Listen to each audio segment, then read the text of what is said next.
Assalamualaikum Pak. Waalaikumsalam. Bisa dibantu? Perkenalkan saya Nur Sandia.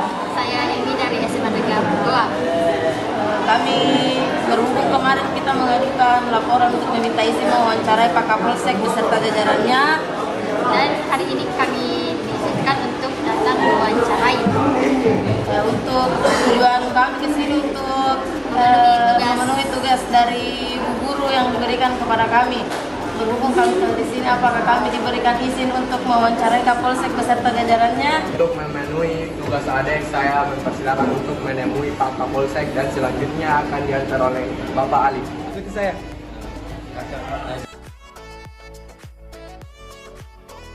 Ini deh, SPKT, selanjutnya akan diambil lagi. Assalamualaikum Bu. Waalaikumsalam. Maaf Dek, ada yang bisa saya bantu?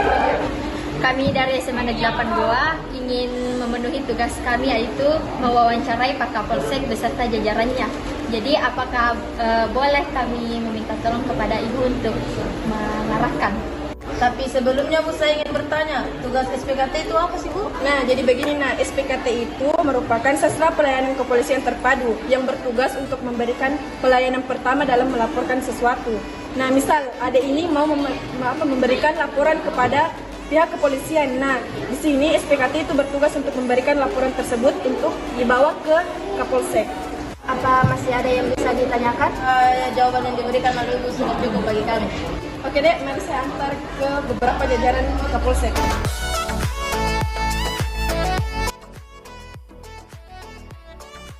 Nah, ini dek adalah ruangan unit Latnas. Mungkin ada yang bisa ditanya-tanyakan. Bu, saya ingin mengajukan pertanyaan, tugas dari unit lantas itu apa ya Bu? Jadi unit lantas ini bertugas menyelenggarakan dan membina fungsi lalu lintas kepolisian. Iya Bu, terima kasih atas penjelasannya. Sama-sama deh. Nah, sekarang kita akan menuju ke ruangan unit Binmas. Jika ada yang ingin ditanyakan, silakan bertanya. Bu, kalau boleh tahu apa saja tugas dari unit Binmas? Tugas pokok unit Binmas adalah bertugas sebagai melaksanakan pembinaan masyarakat. Iya Bu, terima kasih atas penjelasannya. Iya Dek, sama-sama. Jadi kita akan menuju ke ruangan berikutnya. Nah, di sini adalah ruangan SIUM yang dipadu oleh Ibu Rahma. Baik Bu, sebelumnya kalau boleh tahu apa sih itu SIUM? Nah, baik Dek. Jadi SIUM itu adalah seksi umum yang bertugas sebagai pelayanan administrasi umum dan ketatausahaan. Nah, ketatausahaan ini terbagi menjadi kesiapan di lingkungan polsek dan pelayanan markas. Nah, pelayanan markas ini terbagi lagi menjadi beberapa bagian. Yang pertama, pelayanan fasilitas kantor, rapat, angkutan, perumahan, persiapan upacara, pemakaman, dan urusan dalam di lingkungan polsek. Terima kasih atas penjelasannya. Sama-sama. Dan di sini Minermin yang dipadu oleh Ibu Maipa. Nah, sedangkan ini adalah ruangan Urintau yang dipadu oleh Ibu Nurul. Selanjutnya kita akan menuju ke ruangan berikutnya.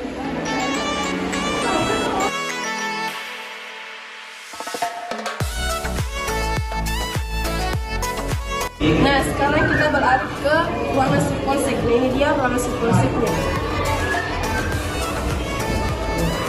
Dan ini dia ruangan Sirumas.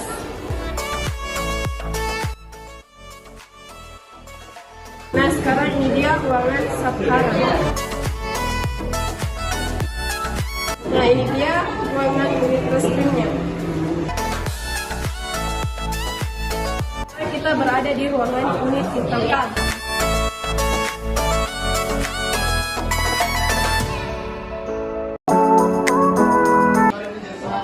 Sekarang kita berada di ruangan Kapolsek. Jika kalian ingin bertanya sesuatu, silakan bertanya.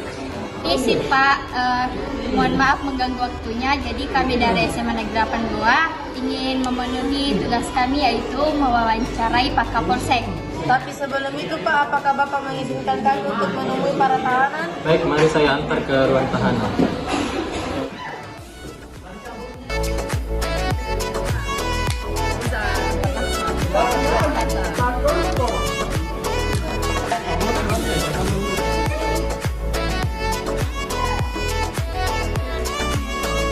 Ini adalah 10 tahanan dengan beberapa kasus yang ada di Polsek Forensik kami.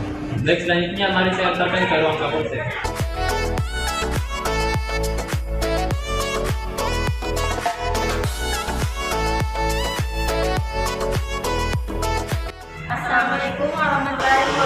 Waalaikumsalam warahmatullahi wabarakatuh. Ada yang bisa saya bantu, Dek?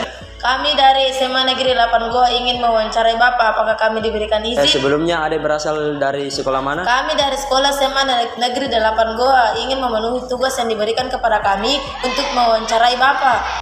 Oh iya, Dek, karena untuk memenuhi tugas Adek, silakan langsung saja diwawancarai. Kalau boleh tahu nama lengkap Bapak siapa ya? Baik, nama lengkap saya Muhammad Faiz. Lalu jabatan dan bidang apa yang Bapak duduki sekarang? Saya sekarang berpangkat AKP, Ajun Komisaris Polisi, dan menjabat sebagai Kapolsek Forensik Bontomarannu. Sudah berapa kasus yang ditangani di Polsek ini selama tahun 2021 sampai 2022?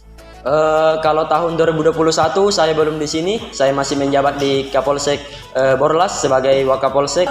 Sekarang saya di sini baru berjalan 1 tahun, tepatnya bulan Februari 2022.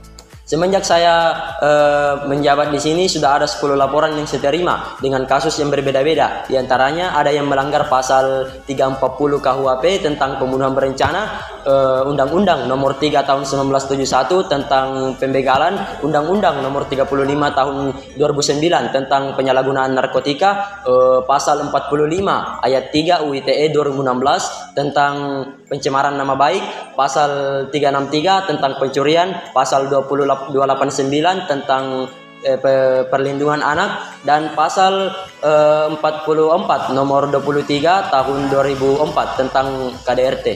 Lalu bagaimana cara Bapak menangani kasus-kasus tersebut? Saya menangani kasus dengan profesional saja. Contohnya kasus pencurian, saya terima laporan lalu melakukan penyidikan dengan 3 tahap, yaitu yang pertama mendatangi TKP, yang kedua mencari saksi, dan yang ketiga mencari barang bukti, dan menghimbau kepada masyarakat yang mempunyai barang berharga, contohnya sepeda motor, untuk dikunci leher supaya apa? Supaya aman, dan pengungkapan pelaku kasus tersebut. Lalu dilakukan pendataan sehingga semuanya rampung dan dikirimkan data ke kejaksaan untuk ditindaklanjuti. Kira-kira hukuman apa yang diberikan kepada pelaku-pelaku tersebut? Untuk hukuman para pelaku, tentu kita berpedoman ke hukum, ke pasal-pasal sesuai dengan perbuatan para pelaku. Ada yang dihukum secara fisik, ada juga yang dihukum penjara dengan denda sesuai dengan pelanggaran para pelaku. Contohnya kasus pencurian. Nah, ini kena pasal 363 KUHP dengan ancaman 5 tahun penjara dan denda sebesar 60.000.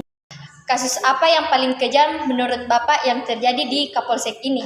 Bagi saya pribadi, dari 10 kasus yang saya tangani di Polsek ini, kasus yang paling kejam adalah mengenai pelanggaran pasal 340 KUHP tentang pembunuhan berencana, di mana pelakunya adalah kerabat sendiri.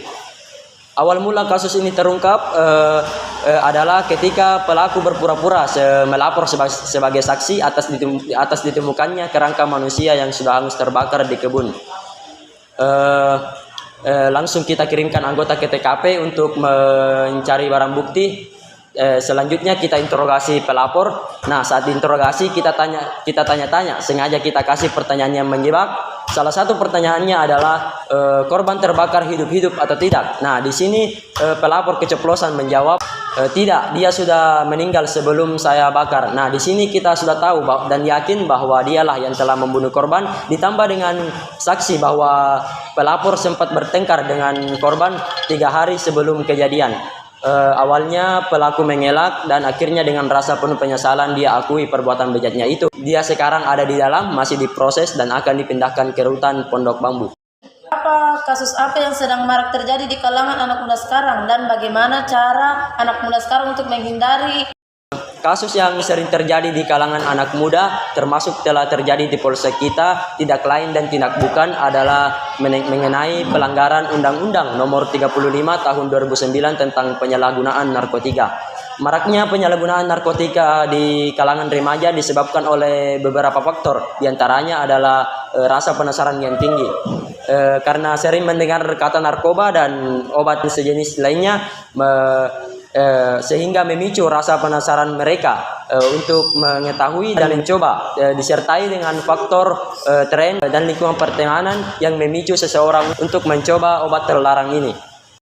Upaya agar terhindar dari kasus ini tentu kembali ke diri kita masing-masing ya dek. Baik-baiklah dalam memilih teman, karena pergaulan adalah salah satu penyebab seseorang terjerumus dalam dalam mengonsumsi obat terlarang ini. Pahami bahaya narkoba dan gunakan waktu luang untuk hal-hal yang positif, contohnya berolahraga dan sebagainya. Baik dek, kalau masih ada yang ingin ditanyakan, tanyakan saya. Bagaimana? Masih ada? Baik Pak, mungkin itu saja pertanyaan dari kami. Saya mewakili teman saya mengucapkan banyak terima kasih Pak. Oke, sama-sama. Terima kasih juga telah berkunjung di polsek kita. Salam kepada pihak sekolahnya.